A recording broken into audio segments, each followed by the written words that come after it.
ಓಂ ಶಾಂತಿ. ಇಂದಿನ ದಿನಾಂಕ 16/6/2022.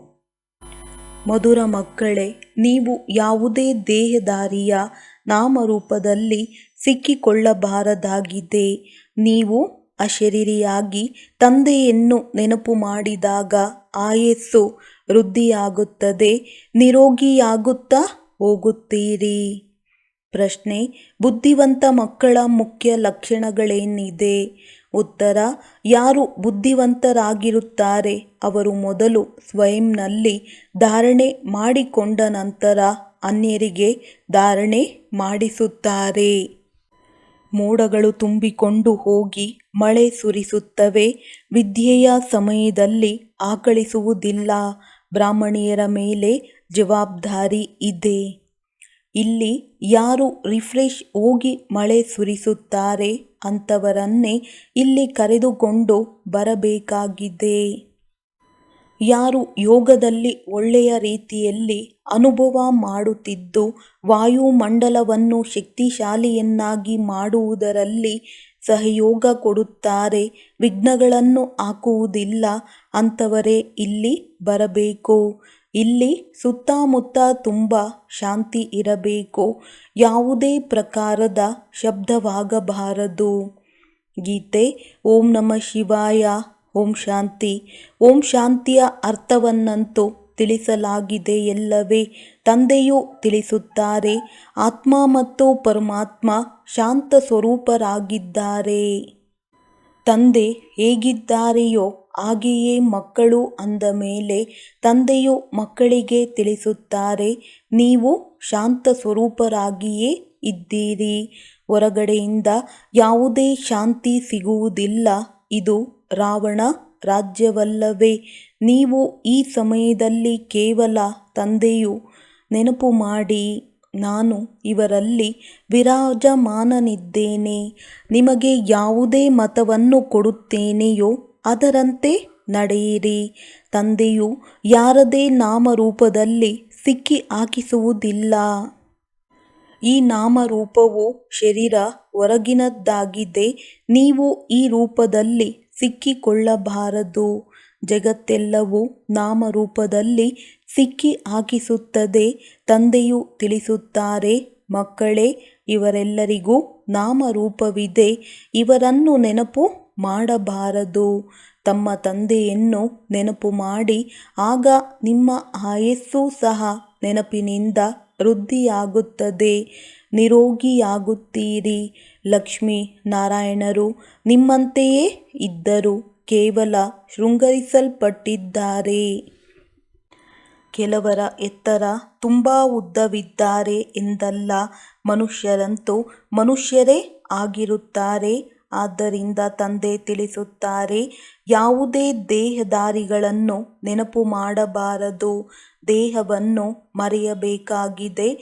ತಮ್ಮನ್ನು ಆತ್ಮನೆಂದು ತಿಳಿಯಿರಿ, ಏಕೆಂದರೆ ಈ ಶರೀರವನ್ನಂತೂ ಬಿಡಬೇಕಾಗಿದೆ.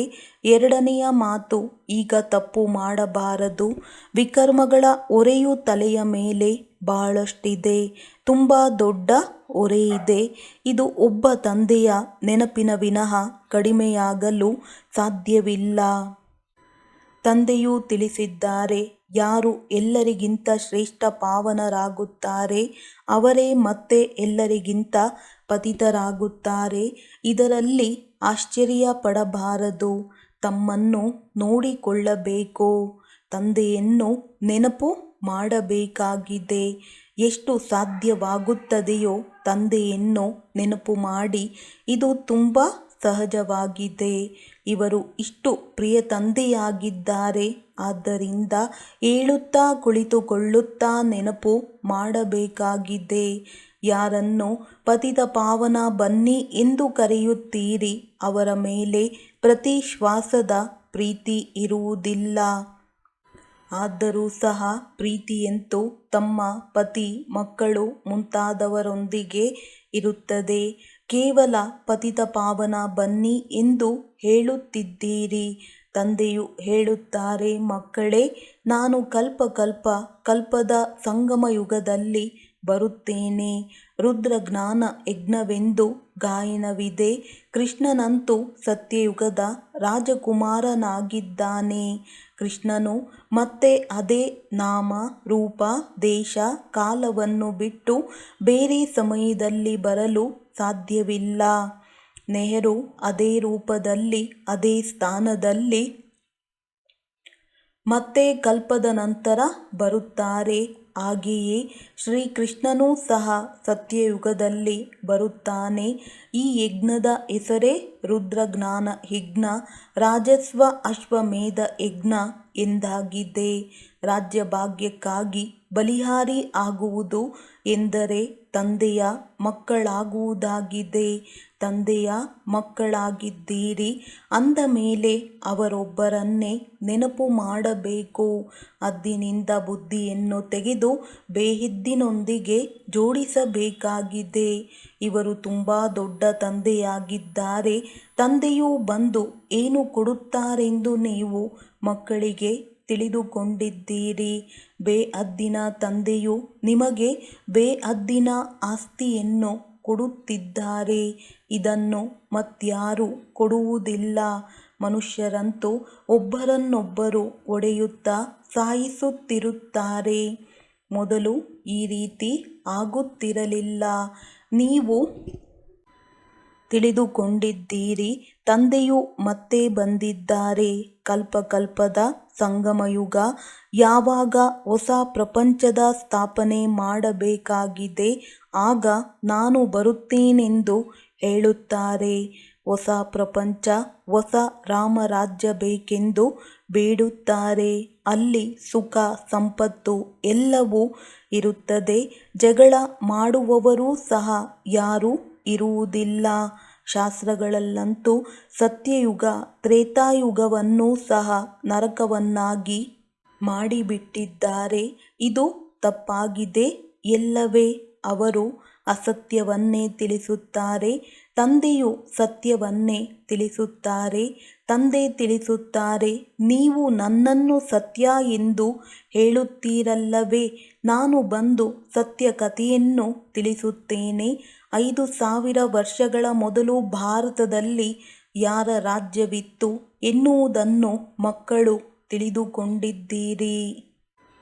ಸರಾಸರಿ 5000 ವರ್ಷಗಳ ಮೊದಲು ಈ ಲಕ್ಷ್ಮೀನಾರಾಯಣರ ರಾಜ್ಯವಿತ್ತು. ಕ್ರೈಸ್ಟ್ಗೆ 3000 ವರ್ಷಗಳ ಮೊದಲು ಭಾರತವು ಸ್ವರ್ಗವಾಗಿತ್ತು ಎಂದು ಹೇಳುತ್ತಾರೆ. ಲೆಕ್ಕವಂತೂ ಸರಿಯಾಗಿದೆ. ಕಲ್ಪದ ಆಯಸ್ಸನ್ನು ಏಕೆ ಇಷ್ಟೊಂದು ಮಾಡಿಬಿಟ್ಟಿದ್ದಾರೆ ಎಂದು ಹೇಳುತ್ತಾರೆ. ಅರೆ, ಲೆಕ್ಕ ಮಾಡಿ. ಕ್ರೈಸ್ಟ್ ಬಂದು ಎಷ್ಟು ಸಮಯವಾಯಿತು? 4 ಯುಗಗಳು ಇದೆ. ಅರ್ಧಕಲ್ಪ ದಿನ ಅರ್ಧಕಲ್ಪ ರಾತ್ರಿಗೆ ಇಳಿಸುತ್ತದೆ. ತಿಳಿಸುವವರು ತುಂಬ ಚೆನ್ನಾಗಿರಬೇಕು. ತಂದೆ ತಿಳಿಸುತ್ತಾರೆ, ಮಕ್ಕಳೇ, ಕಾಮ ಮಹಾ ಶತ್ರುವಾಗಿದೆ. ಭಾರತವಾಸಿಗಳೇ ದೇವತೆಗಳ ಮಹಿಮೆಯನ್ನು ಹಾಡುತ್ತಾರೆ. ಸರ್ವಗುಣ ಸಂಪನ್ನ, 16 ಕಲಾ ಸಂಪೂರ್ಣ ಮತ್ತೆ 16,108 ರಾಣಿಯರೆಲ್ಲಿಂದ ಬಂದರು? ನಿಮಗೆ ತಿಳಿದಿದೆ, ಯಾವುದೇ ಧರ್ಮಶಾಸ್ತ್ರವಿಲ್ಲ. ಯಾವುದನ್ನು ಧರ್ಮಸ್ಥಾಪಕರು ಉಚ್ಚರಿಸಿದರೋ ಅದನ್ನು ಧರ್ಮಶಾಸ್ತ್ರವೆಂದು ಹೇಳಲಾಗುತ್ತದೆ. ಧರ್ಮಸ್ಥಾಪಕನ ಹೆಸರಿನಿಂದ ಶಾಸ್ತ್ರಗಳಾದವು. ಈಗ ನೀವು ಮಕ್ಕಳು ಹೊಸ ಪ್ರಪಂಚದಲ್ಲಿ ಹೋಗುತ್ತೀರಿ. ಇದೆಲ್ಲವೂ ಹಳೆಯ ತಮೋಪ್ರಧಾನ ಪ್ರಪಂಚವಾಗಿದೆ. ಆದ್ದರಿಂದ ತಂದೆಯು ಹೇಳುತ್ತಾರೆ, ಈ ಹಳೆಯ ವಸ್ತುಗಳಿಂದ ಬುದ್ಧಿಯೋಗವನ್ನು ತೆಗೆದು ನನ್ನೊಬ್ಬನನ್ನೇ ನೆನಪು ಮಾಡಿ. ಆಗ ನಿಮ್ಮ ವಿಕರ್ಮ ವಿನಾಶವಾಗುತ್ತದೆ. ತಪ್ಪು ಮಾಡುತ್ತೀರೆಂದರೆ ಇವರ ಅದೃಷ್ಟವೇ ಹೀಗಿದೆ ಎಂದು ತಂದೆಯು ತಿಳಿಸುತ್ತಾರೆ.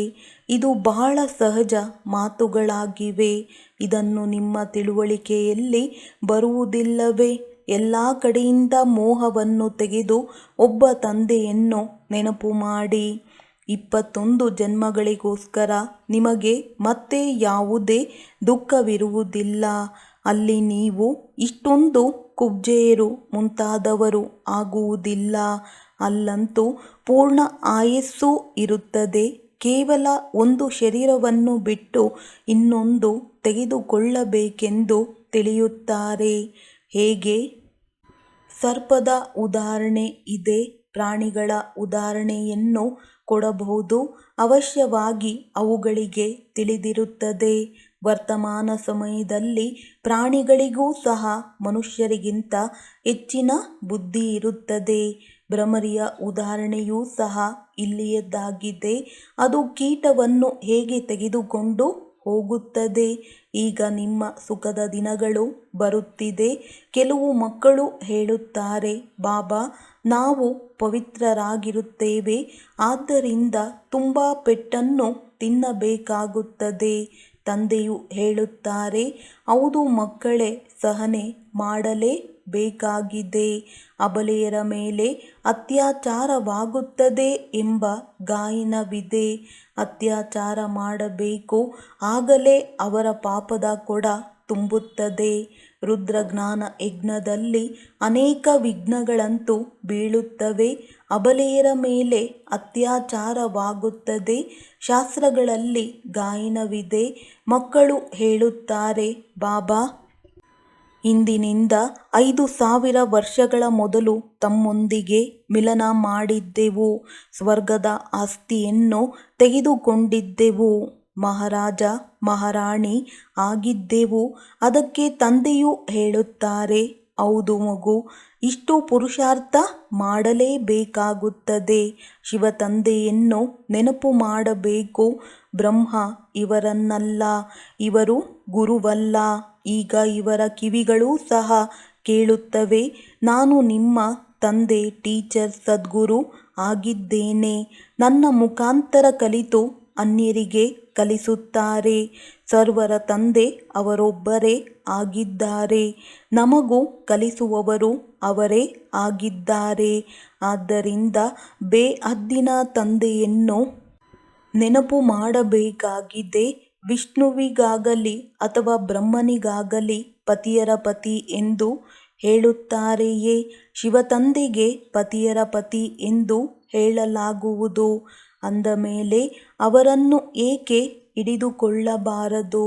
ತಾವೆಲ್ಲರೂ ಮೊದಲು ಮೂಲವತನ ತಮ್ಮ ತಂದೆಯ ಮನೆಗೆ ಹೋಗುತ್ತೀರಿ, ನಂತರ ಅತ್ತೆ ಮನೆಗೆ ಬರಬೇಕು.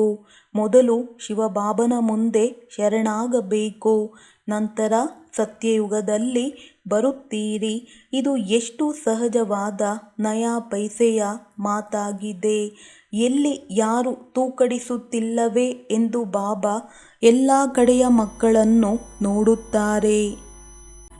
ತೂಕಡಿಸುತ್ತೀರಿ, ಆಕಳಿಸುತ್ತೀರಿ. ಬುದ್ಧಿಯೋಗವು ಬೇರೆ ಕಡೆ ಹೋಯಿತೆಂದರೆ ಅಂಥವರು ವಾಯುಮಂಡಲವನ್ನು ಹಾಳು ಮಾಡುತ್ತಾರೆ ಅಥವಾ ಕೆಡಿಸಿಬಿಡುತ್ತಾರೆ. ಏಕೆಂದರೆ ಬುದ್ಧಿಯೋಗವು ಅಲೆದಾಡುತ್ತಾ ಇರುತ್ತದೆ. ಅದಕ್ಕಾಗಿ ಬಾಬಾ ಸದಾ ಹೇಳುತ್ತಾರೆ, ಮೋಡಗಳನ್ನು ಈ ರೀತಿ ತುಂಬಿಸಿಕೊಂಡು ಹೋಗಬೇಕು. ಅದಕ್ಕಾಗಿ ಸ್ವಯಂ ರಿಫ್ರೆಶ್ ಆಗಿ ಹೋಗಿ ಚೆನ್ನಾಗಿ ಮಳೆಯನ್ನು ಸುರಿಸಿ. ಮತ್ತೇನು ಮಾಡುತ್ತೀರಿ? ಕರೆದುಕೊಂಡು ಬರುವವರ ಮೇಲೂ ಜವಾಬ್ದಾರಿ ಇದೆ. ಯಾವ ಬ್ರಾಹ್ಮಣಿ ಜವಾಬ್ದಾರರಾಗಿದ್ದಾರೆ ಅವರು ತುಂಬಿಕೊಂಡು ಹೋಗಿ ಮಳೆಯನ್ನು ಸುರಿಸುವವರನ್ನು ಕರೆತರಬೇಕು. ಆದರೆ ಅನ್ಯರನ್ನು ಕರೆತರುವುದರಿಂದ ಲಾಭವೇನಿದೆ?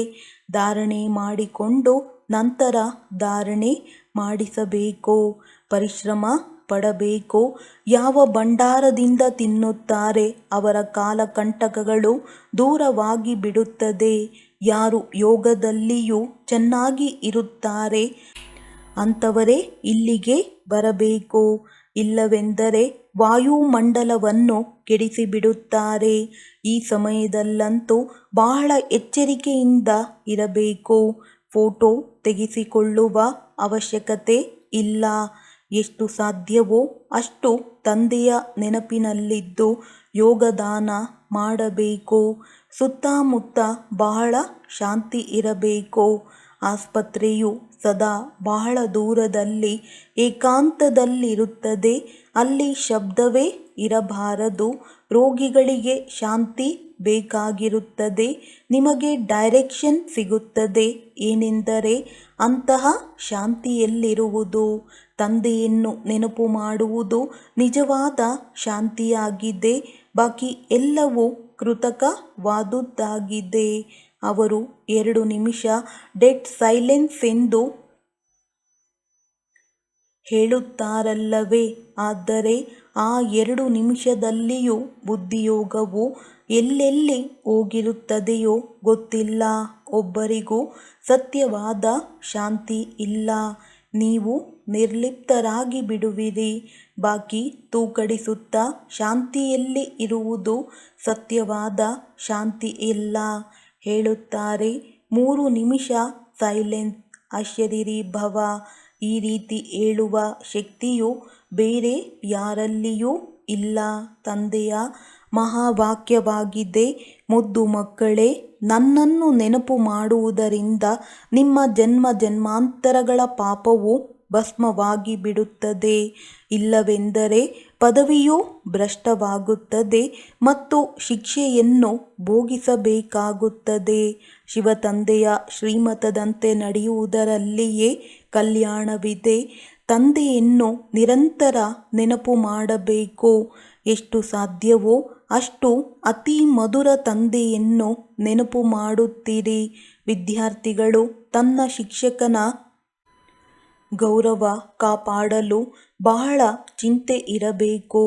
ಒಂದು ವೇಳೆ ಬಹಳ ವಿದ್ಯಾರ್ಥಿಗಳು ಅನುತ್ತೀರ್ಣರಾದರೆ ಶಿಕ್ಷಕನಿಗೆ ಉನ್ನತಿ ಪ್ರಮೋಷನ್ ಸಿಗುವುದಿಲ್ಲ. ಇಲ್ಲಿ ಕೃಪೆ ಅಥವಾ ಆಶೀರ್ವಾದದ ಮಾತೇ ಇಲ್ಲ. ಪ್ರತಿಯೊಬ್ಬರೂ ತಮ್ಮ ಮೇಲೆ ಕೃಪೆ ಅಥವಾ ಆಶೀರ್ವಾದ ಮಾಡಿಕೊಳ್ಳಬೇಕು. ವಿದ್ಯಾರ್ಥಿಗಳು ತಮ್ಮ ಮೇಲೆ ಕೃಪೆ ಮಾಡಿಕೊಳ್ಳುತ್ತಾರೆ, ಪರಿಶ್ರಮ ಪಡುತ್ತಾರೆ. ಹಾಗೆಯೇ ಇದು ಸಹ ವಿದ್ಯೆಯಾಗಿದೆ. ಎಷ್ಟು ಯೋಗ ಮಾಡುತ್ತೀರಿ ಅಷ್ಟು ವಿಕರ್ಮಾರ್ಜಿತರಾಗುವಿರಿ. ಉನ್ನತ ಪದವಿಯನ್ನು ಪಡೆಯುತ್ತೀರಿ. ನೆನಪಿನಿಂದ ಸದಾ ನಿರೋಗಿಯಾಗುತ್ತೀರಿ. ಮನ್ಮನಾಭವ. ಈ ರೀತಿ ಕೃಷ್ಣನು ಹೇಳಲು ಸಾಧ್ಯವೇ? ವಿದೇಹಿಗಳಾಗಿ ಎಂದು ಈ ನಿರಾಕಾರ ತಂದೆ ಹೇಳುತ್ತಾರೆ. ಮತ್ತೆಲ್ಲ ಸಂಬಂಧಗಳಲ್ಲಿ ಚಿಕ್ಕಪ್ಪ, ಮಾವ, ತಾತ ಇರುತ್ತಾರೆ. ಇಲ್ಲಿ ಕೇವಲ ಸಹೋದರ ಸಹೋದರಿ ಸಂಬಂಧವಷ್ಟೇ ಇದೆ. ಕೇವಲ ಸಂಗಮ ಯುಗವನ್ನು ಬಿಟ್ಟರೆ ಮತ್ತೆಲ್ಲಿಯೂ ಈ ರೀತಿ ಇರುವುದಿಲ್ಲ. ಏಕೆಂದರೆ ನಾವು ಮಾತಾಪಿತನಿಂದ ಆಸ್ತಿಯನ್ನು ತೆಗೆದುಕೊಳ್ಳುತ್ತೇವೆ. ಬೇಹದ್ದಿನ ಸುಖ ಸಂಪತ್ತನ್ನು ಪಡೆಯುತ್ತೇವಲ್ಲವೇ. ರಾವಣ ರಾಜ್ಯದಲ್ಲಿ ಅಪಾರವಾದ ದುಃಖವಿದೆ. ರಾಮರಾಜ್ಯದಲ್ಲಿ ಅಪಾರ ಸುಖವಿದೆ. ಅದಕ್ಕಾಗಿ ನೀವು ಪುರುಷಾರ್ಥ ಮಾಡುತ್ತೀರಿ. ಯಾರು ಎಷ್ಟು ಪುರುಷಾರ್ಥ ಮಾಡುತ್ತಾರೆ ಅದು ಕಲ್ಪಕಲ್ಪಕ್ಕಾಗಿ ನಿಗದಿಯಾಗುತ್ತದೆ. ಬಹಳ ದೊಡ್ಡ ಪ್ರಾಪ್ತಿಯಾಗಿದೆ. ಯಾರು ಕೋಟ್ಯಾಧಿಪತಿ ಪದಮಾಪತಿ ಆಗಿದ್ದಾರೆ ಅವರೆಲ್ಲರ ಧನ ಮಣ್ಣು ಪಾಲಾಗುತ್ತದೆ. ಸ್ವಲ್ಪ ಯುದ್ಧವು ಪ್ರಾರಂಭವಾಗಲಿ, ಆಗ ನೋಡಿ ಏನಾಗುವುದು. ಆದರೆ ಕಥೆಯು ನೀವು ಮಕ್ಕಳದ್ದಾಗಿದೆ.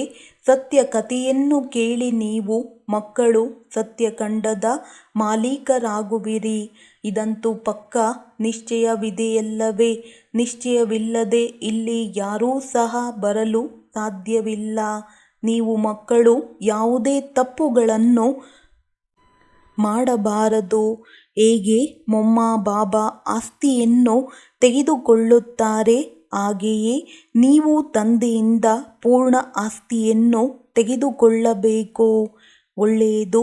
ಮಧುರಾತಿ ಮಧುರ ಅಗಲಿ ಹೋಗಿ ಮರಳಿ ಸಿಕ್ಕಿರುವ ಮಕ್ಕಳ ಪ್ರತಿ ಮಾತಾಪಿತಾ ಬಾಪ್ದಾದಾರವರ ನೆನಪು, ಪ್ರೀತಿ ಹಾಗೂ ಸುಪ್ರಭಾತ. ಆತ್ಮಿಕ ಮಕ್ಕಳಿಗೆ ಆತ್ಮಿಕ ತಂದೆಯ ನಮಸ್ತೆ. ಧಾರಣೆಗಾಗಿ ಮುಖ್ಯ ಸಾರ. ಶರೀರದಿಂದ ನಿರ್ಲಿಪ್ತರಾಗಿ ಸ್ವಧರ್ಮದಲ್ಲಿ ಸ್ಥಿತರಾಗುವ ಅಭ್ಯಾಸ ಮಾಡಿ. ಎಷ್ಟು ಸಾಧ್ಯವೋ ಅಷ್ಟು ಅತಿ ಪ್ರಿಯ ತಂದೆಯನ್ನು ನೆನಪು ಮಾಡಿ. ಎಲ್ಲ ಕಡೆಯಿಂದಲೂ ಮೋಹದ ಎಳೆಯನ್ನು ತೆಗೆದುಬಿಡಿ. ವಿದ್ಯೆಯ ಮೇಲೆ ಪೂರ್ಣ ಗಮನ ಕೊಟ್ಟು ತಮ್ಮ ಮೇಲೆ ತಾವೇ ಕೃಪೆ ಅಥವಾ ಆಶೀರ್ವಾದ ಮಾಡಿಕೊಳ್ಳಿ. ಬುದ್ಧಿಯೋಗವನ್ನು ಹದ್ದಿನಿಂದ ತೆಗೆದು ಬೇಹದ್ದಿನಲ್ಲಿ ಜೋಡಿಸಿ ತಂದೆಯವರಾಗಿ ತಂದೆಯ ಮೇಲೆ ಪೂರ್ತಿ ಬಲಿ ಆಗಿಬಿಡಿ. ವರದಾನ: ಸದಾ ಸತ್ಯ ತಂದೆಯ ಸಂಘದ ಮೂಲಕ ಬಲಹೀನತೆಗಳನ್ನು ಸಮಾಪ್ತಿಗೊಳಿಸುವಂತಹ ಸಹಜಯೋಗಿ, ಸಹಜಜ್ಞಾನಿ ಭವ.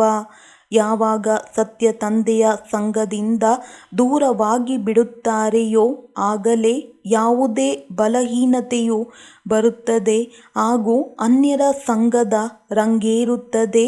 ಆದ್ದರಿಂದ ಭಕ್ತಿಯಲ್ಲಿ ಹೇಳುವರು, ಸದಾ ಸತ್ಸಂಗದಲ್ಲಿರಿ.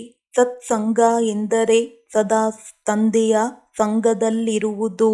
ತಮ್ಮೆಲ್ಲರಿಗಾಗಿ ಸತ್ಯ ತಂದೆಯ ಸಂಘ ಅತಿ ಸಹಜವಿದೆ, ಏಕೆಂದರೆ ಸಮೀಪದ ಸಂಬಂಧವಿದೆ. ಅಂದ ಮೇಲೆ ಸದಾ ಸತ್ಸಂಗದಲ್ಲಿದ್ದು ಬಲಹೀನತೆಗಳನ್ನು ಸಮಾಪ್ತಿಗೊಳಿಸುವಂತಹ ಸಹಜಯೋಗಿ, ಸಹಜ ಜ್ಞಾನಿಯಾಗಿರಿ. ಸ್ಲೋಗನ್: ಸದಾ ಪ್ರಸನ್ನರಾಗಿ ಇರಬೇಕೆಂದರೆ ಪ್ರಶಂಸೆಯನ್ನು ಕೇಳುವ ಇಚ್ಛೆಯ ತ್ಯಾಗ ಮಾಡಿಬಿಡಿ. ಮಾತೇಶ್ವರಿಯವರ ಅಮೂಲ್ಯ ಮಹಾವಾಕ್ಯ: ಮುಕ್ತಿ ಹಾಗೂ ಜೀವನ್ಮುಕ್ತಿಯ ಸ್ಥಿತಿ. ಮುಕ್ತಿ ಹಾಗೂ ಜೀವನ್ಮುಕ್ತಿ ಎರಡೂ ಸ್ಥಿತಿಯು ಬೇರೆ ಬೇರೆಯಾಗಿದೆ. ಯಾವಾಗ ನಾವು ಮುಕ್ತಿ ಎಂಬ ಅಕ್ಷರವನ್ನು ಹೇಳುತ್ತೇವೆಯೋ ಇದರ ಅರ್ಥವಾಗಿದೆ ಆತ್ಮವು ಶರೀರದ ಪಾತ್ರದಿಂದ ಮುಕ್ತವಾಗಿದೆ. ಅಂದರೆ ಆತ್ಮರು ಶರೀರ ಸಹಿತವಾಗಿ ಈ ಸೃಷ್ಟಿಯಲ್ಲಿ ಪಾತ್ರದಲ್ಲಿ ಇಲ್ಲದಿರುವುದು. ಯಾವಾಗ ಆತ್ಮನು ಮನುಷ್ಯ ಅಸ್ಥಿಯಲ್ಲಿ ಪಾತ್ರವಿರುವುದಿಲ್ಲ, ಅಂದರೆ ಆತ್ಮವು ನಿರಾಕಾರಿ ಪ್ರಪಂಚದಲ್ಲಿರುತ್ತದೆ. ಸುಖ ದುಃಖದಿಂದ ಭಿನ್ನವಾದ ಪ್ರಪಂಚದಲ್ಲಿದೆಯೋ ಅದಕ್ಕೆ ಮುಕ್ತ ಸ್ಥಿತಿ ಎಂದು ಹೇಳಲಾಗುತ್ತದೆ. ಇದನ್ನು ಮುಕ್ತಿಯ ಪದವಿ ಎಂದು ಹೇಳುವುದಿಲ್ಲ. ಮತ್ತು ಯಾವ ಆತ್ಮನು ಕರ್ಮ ಬಂಧನದಿಂದ ಮುಕ್ತವಾಗಿದೆ, ಅರ್ಥಾತ್ ಶರೀರದ ಪಾತ್ರಧಾರಿ ಆಗಿದ್ದರೂ ಅದು ಕರ್ಮ ಬಂಧನದಿಂದ ಭಿನ್ನವಾಗಿದೆ ಎಂದರೆ ಅದಕ್ಕೆ ಜೀವನ್ಮುಕ್ತ ಪದವಿ ಎಂದು ಹೇಳುತ್ತಾರೆ. ಅದು ಅತ್ಯಂತ ಶ್ರೇಷ್ಠವಾದ ಸ್ಥಿತಿಯಾಗಿದೆ. ಅದು ನಮ್ಮ ದೇವತೆಯ ಪ್ರಾರಬ್ಧವಾಗಿದೆ. ಇದೇ ಜನ್ಮದಲ್ಲಿ ಪುರುಷಾರ್ಥ ಮಾಡುವುದರಿಂದ ಸಿಗುತ್ತದೆ. ಅದು ನಮ್ಮ ಶ್ರೇಷ್ಠ ಪದವಿಯಾಗಿದೆ. ಆದರೆ ಯಾವ ಆತ್ಮವು ಪಾತ್ರದಲ್ಲಿ ಇರುವುದಿಲ್ಲವೋ ಅವರಿಗೆ ಪದವಿ ಎಂದು ಹೇಗೆ ಹೇಳುವುದು? ಯಾವಾಗ ರಂಗಮಂಟಪದಲ್ಲಿ ಆತ್ಮನ ಪಾತ್ರವೇ ಇಲ್ಲದೆ ಮುಕ್ತಿಯಲ್ಲಿದ್ದರೆ ಅದೇನೂ ಪದವಿಯಲ್ಲ. ಈಗ ಇಷ್ಟೆಲ್ಲ ಮನುಷ್ಯ ಸಂಪ್ರದಾಯವಿದೆ. ಅವರೆಲ್ಲರಿಗೆಲ್ಲರೂ ಸತ್ಯಯುಗದಲ್ಲಿ ಹೋಗುವುದಿಲ್ಲ, ಏಕೆಂದರೆ ಅಲ್ಲಿ ಮನುಷ್ಯ ಸಂಪ್ರದಾಯವು ಕಡಿಮೆ ಇರುತ್ತದೆ.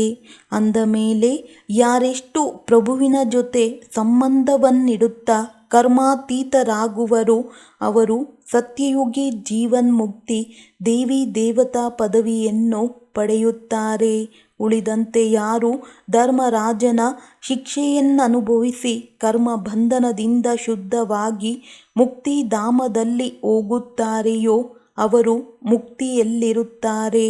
ಆದರೆ ಮುಕ್ತಿಧಾಮದಲ್ಲಿ ಯಾವುದೇ ಪದವಿ ಇರುವುದಿಲ್ಲ.